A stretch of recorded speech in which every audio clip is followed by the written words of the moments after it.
Assalamualaikum warahmatullahi wabarakatuh. Apa kabar teman-teman? Senang rasanya bisa berjumpa kembali dengan teman-teman semua di sini dari seluruh penjuru dunia dan dari seluruh Nusantara. Alhamdulillah, pada kesempatan kali ini saya akan mengajak teman-teman semua untuk sekedar berbagi pikiran, berbagi pengalaman ya. Namun sebelumnya saya mengajak kepada teman-teman yang belum menekan tombol subscribe agar ditekan. Dan jangan lupa untuk menekan tombol loncengnya agar teman-teman semua bisa mendapatkan notifikasi dari setiap update video-video terbaru saya. Oke, nanti saya akan bercerita tentang pengalaman saya. Mungkin sebelum-sebelumnya kan lebih sering pengalaman teman-teman yang lain yang ngasih audio testimoni ini. Mungkin sudah lama sekali saya juga nggak berbagi cerita dengan teman-teman. Tapi saya perlu kasih informasi bahwa teman-teman kalau ingin join di grup saya ya di grup Telegram, ayo silahkan kirim saya pesan di Telegram. Jangan meminta untuk join grup di komentar ini, saya tidak akan bisa masukkan. Kalau Anda meminta untuk dijoinkan di dalam grup tapi memberikan komentar di bawah video ini atau di YouTube ini, saya tidak akan bisa masukkan karena akan repot. Nanti saya akan harus simpan dulu nomornya, harus kemudian kan repot yang menyimpan dulu kemudian memasukkan lagi. Tapi kalau teman-teman langsung mengirimkan pesan kepada saya di Telegram, kan saya tinggal memasukkan saja, tidak perlu proses penyimpanan nomor dulu gitu ya. Nah, itu ya. Jadi kalau saya hanya melayani teman-teman yang kemudian kalau ingin berjoin, silahkan kirim nomornya, kirimkan pesan kepada saya di Telegram langsung. Insya Allah akan saya masukkan. Gitu ya teman-teman ya. Dan bagi teman-teman juga yang nanti ingin testimoni salawatnya ditayangkan di channel YouTube saya, silakan langsung saja mengirimkan audio testimoninya ke WhatsApp saya di nomor 0812 771 62924 di 0812 771 62924 ya. Tapi ingat bahwa saya tidak mampu membaca ribuan pesan yang masuk setiap harinya.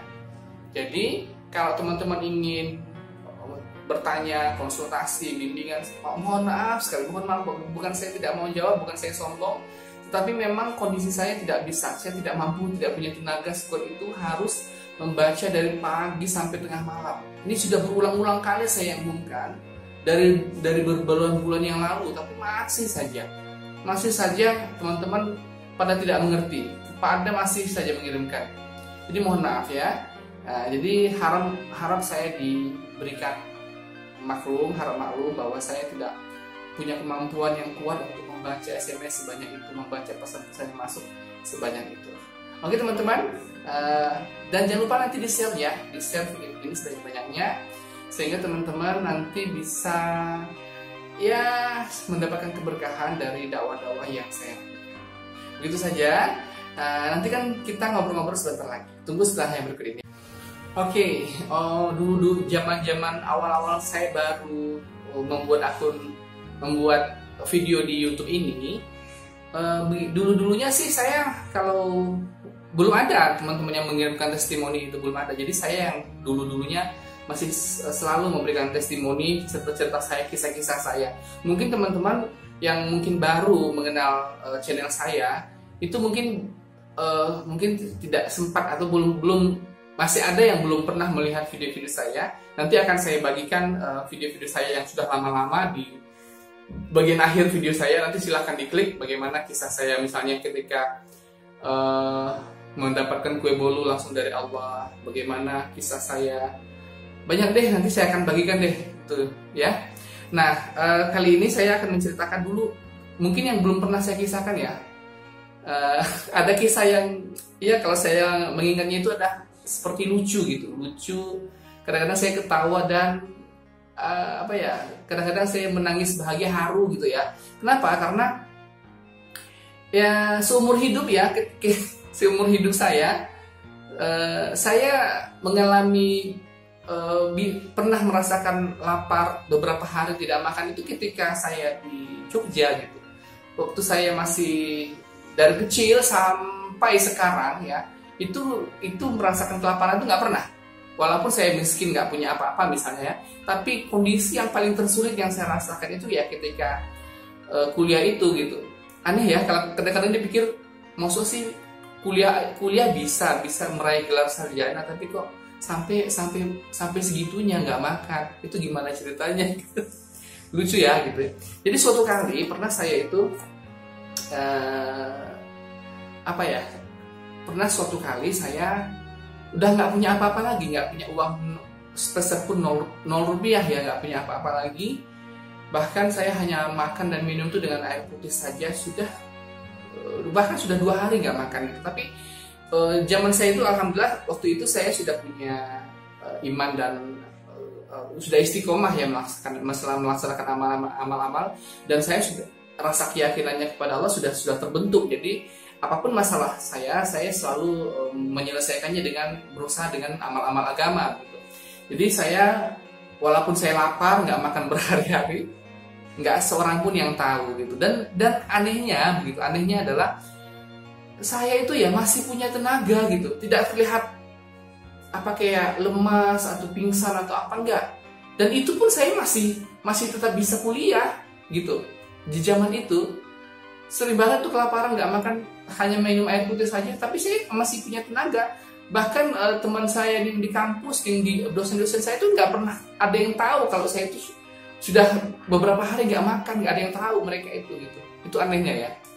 Itu jadi ketika itu pernah suatu kali, ini bagaimana saya awal mula berjumpa dengan Salman. Salman itu teman saya di Bandung ya. Waktu itu ada satu jemaah, jadi kan waktu itu kan saya sudah aktif di kegiatan jamaah tabligh ya di daerah di Jalan Kaliurang di Yogyakarta. Ada namanya masjid apa namanya itu, Al-Ittihad ya, Masjid Al-Ittihad di Jalan Kaliurang. Kalau tidak salah di kilometer 6,5 atau 5,5 ya, sekitar kilometer segitu, nggak berapa jauh dari UGM. Nah, biasanya kalau setiap malam Jumat saya ke sana, zaman dulu ya.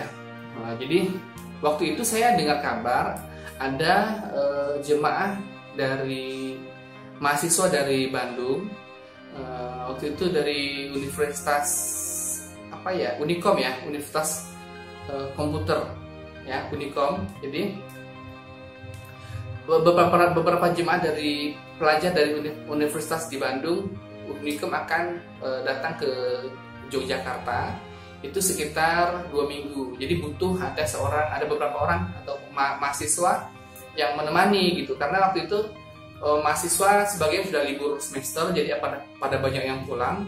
Jadi kebetulan karena saya di Jogja, saya waktu itu mendengar kabar itu ingin banget itu untuk join ke mereka, ingin join menemani teman-teman itu gitu. Wah, seneng banget nih bisa dapat kenalan baru gitu kan. Itu yang pertama sih, memang waktu itu pertama seneng banget ingin dapat kenalan baru, dapat teman-teman baru gitu. Itu yang pertama. Yang kedua juga ya karena kondisi saya waktu itu juga nggak punya kegiatan kan, juga udah menjelang libur, itu udah libur kuliah. Jadi ya ingin mengisi kegiatan itu dengan beramal, tapi juga dengan kegiatan yang bermanfaat. Yang ketiga juga karena wah ini kalau kondisinya kan kalau misalnya rame-rame dengan teman-teman itu kan enak lah, makan bareng, bisa ngaji bareng begitu. Tetapi karena waktu itu kondisi saya memang nggak punya apa-apa, nol, nggak punya uang sama sekali gitu. Jadi saya bingung nih. Yang pertama mau datang ke sana ke masjid itu saya nggak punya uang transportasi gitu untuk sampai ke sana. Jadi saya bingung mau gimana caranya. Dan kemudian kalaupun memang saya datang ke sana, tapi siapa yang menemani saya untuk datang ke alamat tempat mereka sekarang berada begitu kan? Kan saya tahunya cuma ke markas di Masjid Al-Ittihad, tapi kalau ke tempat di mana teman-teman dari Bandung itu berada, saya belum tahu, harus ada orang yang menunjukkan tempatnya. Gitu. Jadi waktu itu saya bersalawat yang sangat banyak. Sambil juga waktu itu sudah 2 hari. 2 hari saya nggak makan ya. 2 hari loh saya nggak makan.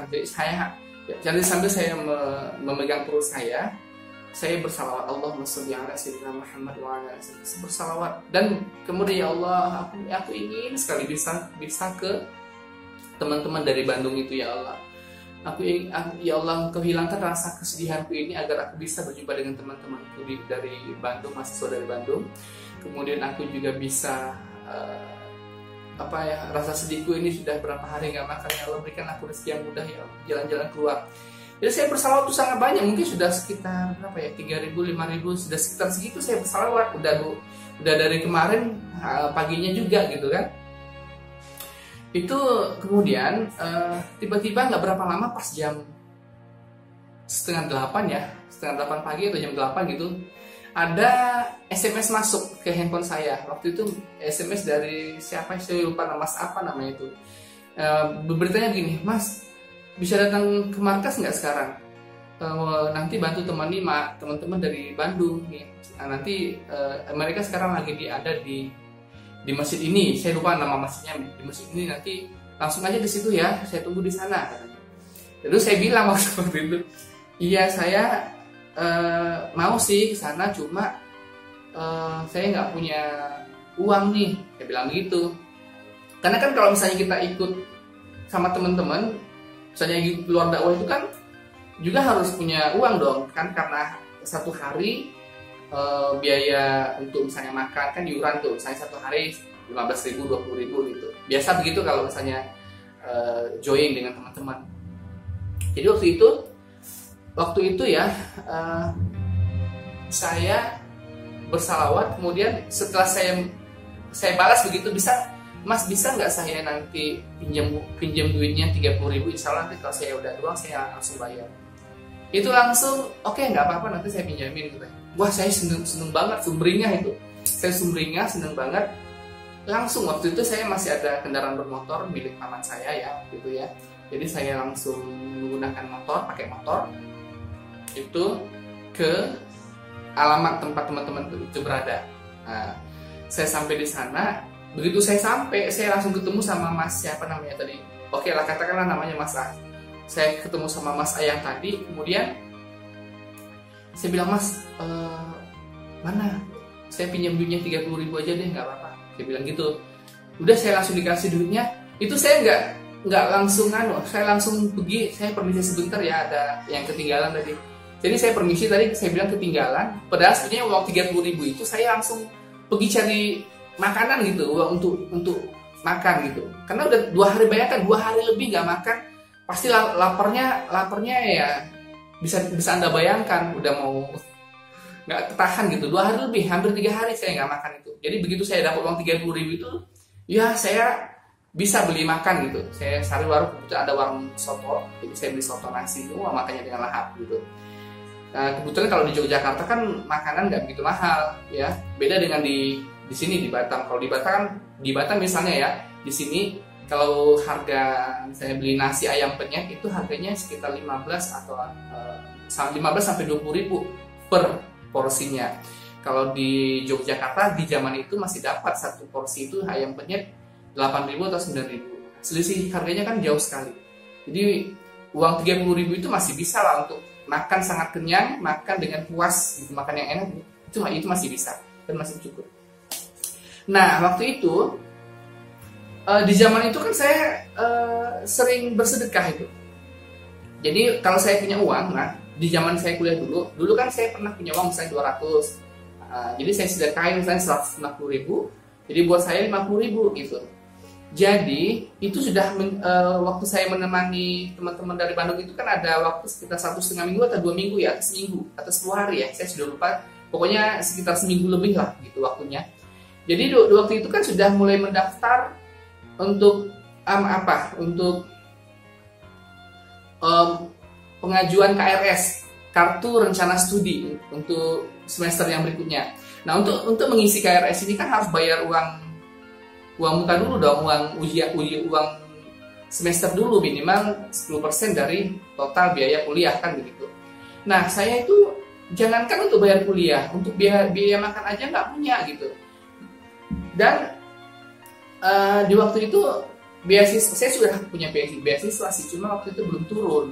Nah, ceritanya begitu. Nah, ini saya salawatin ATM saya. Ini ATM saya salawatin setiap hari gitu. Saya salawatin. Kemudian dan saya setiap hari bertahajud nangis kepada Allah.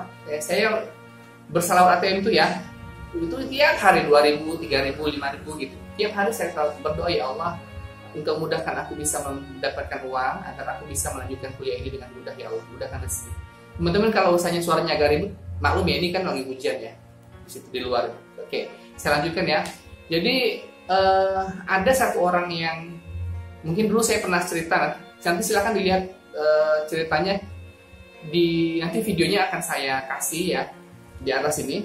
Bagaimana saya dulu mendapatkan 10 juta. Nah, itu kisahnya bisa berlanjut di sini. Jadi karena ada seorang teman saya boleh bilang bapak ya, saya manggil bapak berinisial N. Beliau itu yang memberikan saya dulu pernah uang 10 juta.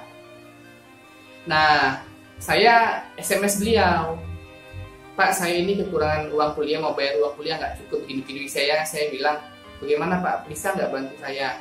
Saya bilang begitu, karena beliau ini yang sejak dulunya membiayai kuliah saya, tapi waktu itu dia hanya memberikan uang 10 juta. Jadi sebetulnya saya masih agak ragu sih, kira-kira mau nggak, dikasih nggak. Tapi saya optimis, karena saya pernah bersedekah, saya sedekah 200, 300, 150 kalau saya punya duit. Bahkan saya rela nggak makan gitu, nggak punya apa-apa, asalkan saya bisa bersedekah. Asalkan dengan sedekah itu saya berharap Allah memberikan rezeki yang sangat banyak kepada saya, maka ya udah saya sedekahin uang yang saya punya, saya rela nggak punya apa-apa gitu. Jadi kemudian saya selawatin ATM saya, ya udah nggak berapa lama ada kabar baik, beliau akan mentransfer uang 1 juta begitu. Ya apa ya? Padahal beliau itu dulu mengatakan bahwa beliau hanya mampu membiayai uang, memberikan 10 juta itu, ya sudah, untuk berikutnya saya sendiri yang berusaha. Tapi alhamdulillah dengan qadarullah, beliau memberikan lagi bantuan beberapa juta, termasuk itu yang itu 1 juta ditransfer lagi ke saya. Alhamdulillah saya kemudian bisa mengisi KRS untuk bisa melanjutkan ke semester yang berikutnya. Nah, begitulah pengalaman saya ketika itu tentang salawat. Begitu dengan salawat itu saya bisa mendapatkan 1 juta rupiah ditransfer. Jadi kalau ada yang bertanya, Ustaz bagaimana sih mensalawatkan ATM? Ada kalanya memang saya mensalawatkan ATM itu ya memang langsung Allah isi, tapi sangat sering ketika saya bersalawat ATM itu ya biasanya nggak langsung. Seminggu kemudian, 2 minggu, ada yang 3 minggu, ada yang seminggu gitu. Saya salawatkan ATM itu ya memang ada yang transfer. Dan pernah satu kali ya memang saya nggak tahu siapa yang mentransfer, tapi untuk yang berikutnya biasanya ada orang yang mentransfer. Dan setelah beberapa bulan ini saya selalu mengamalkan salawat itu ya, Allahumma sholli ala sayyidina Muhammad wa ala ali sayyidina Muhammad, itu habis sholat isya saya amalkan 400 kali. Itu luar biasa loh ya. Itu teman-teman yang mungkin beberapa orang ya, ada yang dari subscriber penonton saya itu ada yang minta nomor rekening saya, ingin transfer uang ke saya. Alhamdulillah ya, ada yang transfer 500, bahkan ada dalam tempo 3 hari ya 1 juta, 1 juta. Ada yang transfer uang 1 juta per hari selama 4 hari berturut-turut ya. Hari ini dari si A 1 juta, hari ini dari si B, hari ini dari si C. Jadi 1 juta, udah 4 juta tiap harinya. Mungkin saya nggak pernah menceritakan ini, baru ini ya saya ceritain ya. Jadi saya ceritain ini bukan ria, tetapi ya inilah, ini real. Tapi kalau saya dikatakan kenapa saya bisa begitu, ya itu saya tidak hanya mengandalkan salawat, tapi juga bersedekah gila-gilaan. Ya, ini maaf saya bukan ria. Kalau misalnya saya itu lagi ada uang, ya gitu, itu saya selalu itu beli beras. Saya beli beras misalnya 10 kilo. 10 kilo 4 karung ya, masing-masing 10 kilo ya, 40 kilo jadi ya kan. Kemudian saya belikan minyak goreng, nanti saya kasih amplop. Kemudian saya kasih ke teman-teman saya yang saya lihat memang kehidupannya sangat membutuhkan bantuan gitu. Nah, ini mungkin bisa menjadi inspirasi juga bagi teman-teman. Jadi awal mulanya saya itu dulu memang tidak punya apa-apa begitu. Bahkan saya bertanya, ini kok saya punya duit pas-pasan tapi saya bantu orang kok, tapi saya kehidupannya belum berubah ya. Itu dulu saya dulu berprinsip bertanya begitu sekitar lebih kurang beberapa bulan yang lalu. Cuma setelah saya flashback itu dari tahun yang lalu ke tahun sekarang, alhamdulillah kehidupan saya jauh lebih maju sekarang dibanding dengan yang lalu-lalu gitu, yang tahun-tahun sebelumnya. Kalau saya flashback lagi, kalau saya renungi lagi ya mungkin karena ini berkat sedekah. Alhamdulillah dengan sedekah-sedekah yang saya kasih ke teman-teman, ke orang-orang itu, alhamdulillah merubah kehidupan saya 180 derajat. Bayangkan dari yang nggak pernah makan, yang untuk membeli sebutir nasi aja susah, alhamdulillah sekarang mau makan apa aja serba gampang ya, wajib. Sehingga ya dulu berat badan saya itu ya 70 kg waktu di Jogja, sekarang ini sudah mencapai 105 kg. Mungkin karena saya kurang kontrol makan ya. Ini sekarang saya sudah berusaha bagaimana caranya mengontrol makan supaya jangan kegemukan begitu. Jadi alhamdulillah kalau sekarang ini saya mau makan apa aja nggak susah gitu. Mau pengen soto, pengen sate, pengen apa aja, tinggal pas pengen udah beli gitu. Tapi ya begitulah ibaratnya. Kalau masalah makanan saya nggak ada kesulitan lagi mau apapun. Berbeda dengan beberapa tahun yang dulu gitu. Untuk beli makan aja mikir, misalnya mau makan apa gitu kan, mikir ini duit cuma segini, kalau saya belikan nanti sekian cukup ya untuk besok, cukup nggak untuk lusa. Dulu mikirnya masih gitu. Sekarang alhamdulillah makanan nggak ada mikir lagi. Kenapa ya? Itulah keberkahannya. Kita berikan orang makan, kita berikan orang beras, maka Allah yang memberikan kekayaan kepada kita. Kita dimampukan Allah, gitu ya. Nah ini, jadi tidak cukup bersalawat ya. Dan banyak juga teman-teman yang mengirimkan pulsa ke saya. Tiba-tiba pulsa saya terisi, pulsa saya, internet saya terisi begitu.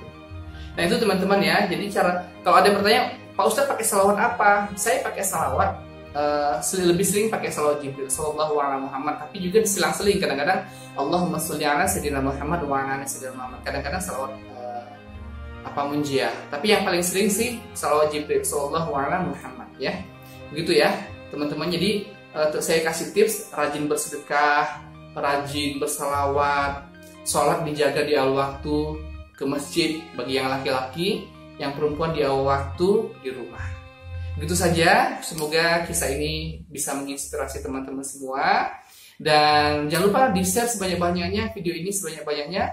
Dan nantikan video-video saya berikutnya. Semoga Allah berikan kita banyak keberkahan. Sampai jumpa dan assalamualaikum warahmatullahi wabarakatuh.